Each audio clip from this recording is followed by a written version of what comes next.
Hello gamers, welcome back to my channel. ഞാൻ Ezra Lallu. ഇതായിരിക്കും സാമ്പ് community related ആയിട്ടുള്ള എൻ്റെ ലാസ്റ്റത്തെ വീഡിയോ. ഞാൻ കുറച്ച് ക്വസ്റ്റ്യൻസ് പറഞ്ഞു പോകാനും നിങ്ങളെ ചിന്തിപ്പിക്കാനും വേണ്ടിയാണ് ഞാൻ വന്നത്. NGRP സാമ്പ് ഉൾപ്പെടെയുള്ള എല്ലാ സാമ്പ് സെർവേഴ്സും വലിയൊരു സ്കാമാണ് ചെയ്തുകൊണ്ടിരിക്കുന്നത്. അതിന് നമ്മൾ ഓരോരുത്തരും കാരണക്കാരാണ്. ഇന്ന് ഞാൻ ചിന്തിച്ചു, നാളെ നിങ്ങൾ ചിന്തിക്കും. NGRP കളിക്കുന്നവരോടാണ് ഞാൻ ചോദിക്കുന്നത്, നിങ്ങൾക്ക് ഒരു അബ്നോർമൽ ആക്ടിവിറ്റീസ് ഇതുവരെയായിട്ട് ഫീൽ ആയിട്ടില്ലേ? പണ്ടത്തെ പോലെ തന്നെ ആയിട്ടാണോ ഇപ്പോഴും നിങ്ങൾക്ക് ഫീൽ ആവുന്നത്? എന്തുകൊണ്ട് SF ഇരുന്ന HP LS വന്ന് കാണും? തട്ടിക്കൂട്ട് മാപ്പിംഗ് ഇട്ട് അഡ്ജസ്റ്റ് ചെയ്യുന്നത് എന്തിനാ? ആർക്കൊക്കെ ഇത് വെച്ച് ബെനിഫിറ്റ്സ് കിട്ടുന്നുണ്ട്? ഗേൾസിന് മാത്രം എങ്ങനെയാണ് ഇത്ര പ്രിയോറിറ്റി കിട്ടുന്നത്? പുറകോട്ടൊന്ന് ചിന്തിച്ചു നോക്കിയാൽ ഗേൾസിന് പ്രിയോറിറ്റി കൊടുക്കുന്ന പല കാര്യങ്ങളും നമുക്കിന്ന് കാണാം. ഈവൻ നിങ്ങൾ വോയിസ് ചേഞ്ചർ യൂസ് ചെയ്ത് വന്നാൽ പോലും സെയിം അവസ്ഥയാണ്. ആക്റ്റീവ് ആയിരുന്ന ഒരു സ്റ്റാഫ് അവൻ അഡ്മിൻ ആവാൻ വേണ്ടിയാണ് ഇതൊക്കെ ചെയ്യുന്നത് എന്നുള്ള വർത്താനം തൊട്ട് ഫാഷനിൽ ഇപ്പോൾ ആക്റ്റീവ് അല്ല, അതുകൊണ്ട് കിക്കാക്കുക എന്ന നിലയിൽ നിന്നും എങ്ങനെ ഒരു സ്റ്റാഫ് അഡ്മിനായി?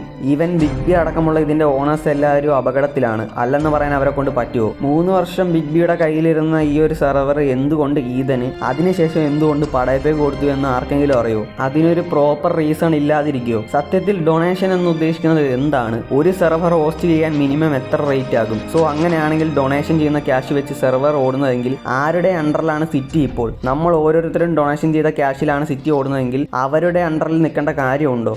ആമസോൺ എന്ന ഒഫീഷ്യൽ കമ്പനി വരെ അവരുടെ പ്രൊഡക്ട്സിന് റീഫണ്ട് കൊടുക്കുന്നുണ്ടെങ്കിൽ എന്തുകൊണ്ട് ഒരു ലൈസൻസർ അല്ലാത്ത ഈ ഒരു ഗെയിമിന് പലരുടെയും ലൈഫ് കുരുതിയൊടുക്കപ്പെടുന്നു? ആറ്റിറ്റ്യൂഡ് എന്താന്ന് വെച്ചാൽ ഈവൻ അങ്ങനെ ഒരു ടോക്ക് വന്നാൽ തന്നെ പറയുന്നത് നമ്മൾ ആരെയും നിർബന്ധിക്കുന്നില്ല എന്നാണ്. That's not fair. Government registered പരിപാടിയല്ല ഇത്. ഒരു പ്ലെയറിന് RMT ഇൻ ഗെയിമിൽ കാണിക്കാൻ പറ്റില്ലെങ്കിൽ എങ്ങനെ അഡ്മിൻസിനെ കൊണ്ട് RMT കാണിക്കാൻ പറ്റും? Asking by a donation. Think, കൊച്ചു പിള്ളേരാണ് കളിക്കുന്നത്. ഇന്നൊരു സ്കാമിന്റെ ഭാഗമായി 1 രൂപ തന്റെ അമ്മയുടെ പേഴ്സിൽ നിന്ന് എടുക്കുകയാണെങ്കിൽ ഫ്യൂച്ചറിൽ എന്തൊക്കെ നടക്കും? വേറെ ഒരു കാര്യം, ഈവൻ എൻ്റെ ഫാമിലിയിലുള്ള ഒരു കുട്ടി, അവൾ IG-യിൽ എപ്പോൾ വന്നാലും ഒരു അഡ്മിൻ അവളെ സ്പെക്ക് നിൽക്കുക എന്ന് ഞാൻ പലപ്പോഴും കണ്ടിട്ടുണ്ട്. 1, 2, 3, 4 വീക്ക് കഴിഞ്ഞ് മാസങ്ങളായി പുള്ളി ഇത് തന്നെ ചെയ്യുന്നു. PR-ൽ വരെ കയറി അവളെ സ്പെക്ക് നിന്ന് തോലിക്കണമെങ്കിൽ എന്ത് പരിപാടിയാണിത്? സത്യത്തിൽ വെറുത്ത് പോകുന്നുണ്ട് എല്ലാവരും. ചില അഡ്മിൻസിന് എന്നോട് ഹെയ്റ്റ് തോന്നി മേ ബി എന്നെ തെറി വിളിക്കാൻ വന്നാലും ഞാനൊരു കാര്യം പറയാം, വൺ ഡേ എല്ലാം പുറത്ത് വരും. മുകളിൽ നിന്ന് നിങ്ങളെ ഓണേഴ്സിന് അടക്കമുള്ള എല്ലാവരെയും അവിടോട്ട് വിളിപ്പിക്കും. അന്നൊരു 10 പേർക്ക് അവരുടെ മണി കൊടുക്കാൻ പറ്റാത്ത പേരിൽ നിങ്ങൾ പെടും. ഈവൻ മീഡിയ ടീം അറിഞ്ഞാൽ അഡ്മിൻസായി നിന്ന് നിങ്ങളുടെ നെയിം അടക്കം അവർ വിളിച്ച് പറയും.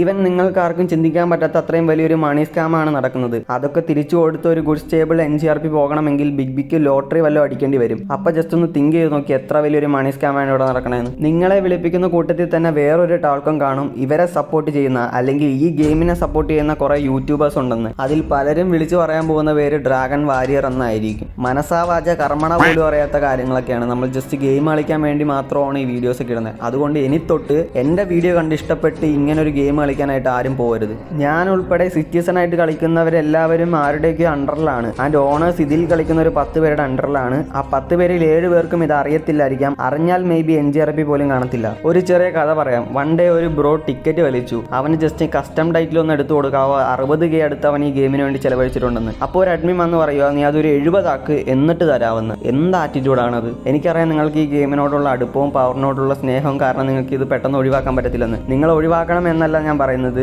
നിങ്ങൾ നിൽക്കുന്ന സ്ഥലം ശരിയല്ല. നമ്മളെല്ലാവരും ഒരു കൂട്ടമായിട്ട് ഇത് ഇപ്പോഴും കളിച്ചുകൊണ്ടിരിക്കുകയാണെങ്കിൽ ഈ പബ്ലിസിറ്റിയുടെ പേരിലായിരിക്കും ഈ സ്കാം നടന്നുകൊണ്ടിരിക്കുന്നത്. എന്തുകൊണ്ടും ഒരു കുറവില്ലാത്ത ഒരാളാണ് ഞാൻ, എല്ലാവർക്കും വേണ്ടപ്പെട്ട ഒരുതൻ. സോ ഞാൻ ഇങ്ങനെ പറയണേൽ ഞാൻ എൻ്റെ ബെനിഫിറ്റ്സ് പോലും കളഞ്ഞ് ഇറങ്ങി പോകണമെങ്കിൽ തിങ്ക് വാട്ട്സ് ഹാപ്പനിങ് ഹിയർ. ഇതൊക്കെ അറിയാവുന്ന കുറച്ച് ആൾക്കാരുണ്ട്. അതിലൊരാൾ ഇതിനെപ്പറ്റി ചോദിച്ചു. ഭാവിയിൽ പ്രശ്നങ്ങൾ വരാണ്ടിരിക്കാനായിട്ട് അവനെ അഡ്മിനായിട്ട് നിയമിച്ചു. ഇത് കണ്ട് ഇഷ്ടപ്പെടാത്ത വേറൊരു വ്യക്തി കൂട്ടത്തിൽ നിന്ന് ഒറ്റിക്കൊടുത്ത് അവനെ ബാനാക്കി. സോ അങ്ങനെ ഒരു വൃത്തിയായിട്ട പരിപാടി നിങ്ങൾക്ക് ഇവിടെ ചെയ്യാൻ പറ്റുവാണെങ്കിൽ ഇങ്ങനെ ഒരു ലോയൽ ആയിട്ടിരുന്ന എന്നെ കൊണ്ട് ഇങ്ങനെ ഒരു വീഡിയോ ചെയ്ത് ഇടാനും പറ്റും. ലോയൽ എന്നുകൊണ്ട് ഞാൻ ഉദ്ദേശിച്ചത് NGRPയുടെ വൈറ്റി സപ്പോർട്ടർ എന്ന നിലയ്ക്ക് മറ്റുള്ളവരിൽ നിന്നും കിട്ടിയ 34 പ്രൊമോഷനാണ് ഞാൻ ഒഴിവാക്കി കളഞ്ഞത്. 1 ഇയറിലോട്ട് നിട്ടോ എടുത്തു തരാമെന്ന് പറഞ്ഞിട്ടുണ്ട്. സോ എന്നെ പലർക്കും പറഞ്ഞ് മനസ്സിലാക്കാൻ പറ്റിയിട്ടും ഞാൻ ഇതൊന്നും മനസ്സിലാക്കാണ്ട് NGRPയുടെ സൈഡിൽ നിന്നു. ദാറ്റ്സ് മീൻ ലോയൽ. എന്നാൽ നൗ ഞാൻ പറയുക, എൻ്റെ വീഡിയോ കാണുന്ന ഓരോരുത്തരും എനിക്ക് വേണ്ടപ്പെട്ടവരാണ്. എൻ്റെ ബ്രദേഴ്സ് ആൻഡ് സിസ്റ്റേഴ്സ് ആണ്. അവരെ അറിയാതെ പോലും ഈ ഒരു ഗെയിമിലോട്ട് അഡിക്റ്റ് ആക്കി കൊടുക്കാൻ എനിക്ക് പറ്റില്ല. So I am leaving for you every one. ഒരു പ്രാവശ്യം ബിഗ് ബി മുകളിൽ നിന്നുള്ള വിളി കാരണം അവിടെ പോയി ഇഷ്യൂസ് മൊത്തം തീർത്തതാണ്. മേ ബി നാളുകൾ കടക്കെ അതിനും മുകളിൽ നിന്നുള്ള വിളികൾ പ്രതീക്ഷിക്കാം.